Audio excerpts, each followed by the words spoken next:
It all started when I noticed my belongings were never where I left them. At first, I blamed my increasingly frequent episodes of sleepwalking, so I set up a camera to catch myself in the act. What I captured was something far more sinister. The footage showed me lying in bed, restless, as I'd expected. But then, at exactly 3:15 a.m., the room began to darken unnaturally, shadows stretching and bending like they were alive. Just as I turned on my side, something obscured the lens. A shape, blacker than the shadows, seemed to pull me toward the edge of the bed. I rewound the tape countless times, convinced it was a trick of the light, but each replay confirmed my worst fears.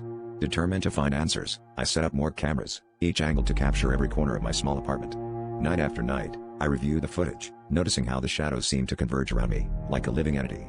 I researched everything I could about shadow people and sleep paralysis, but nothing explained why this presence seemed so drawn to me, why it appeared to be lurking at the threshold of my consciousness, waiting for me to drift off.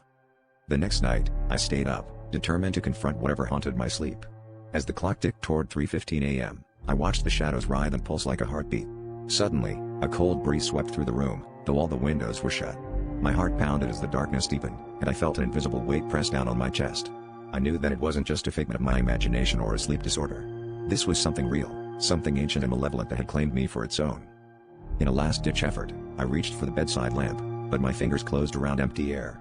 The darkness swallowed the room, and I felt myself being dragged from the bed. In those final moments of consciousness, I realized the horrifying truth. It wasn't just the shadows watching me. They were waiting to take me into their world, a place where the light of day could never reach. The camera, now lying on its side, recorded nothing but silence and darkness.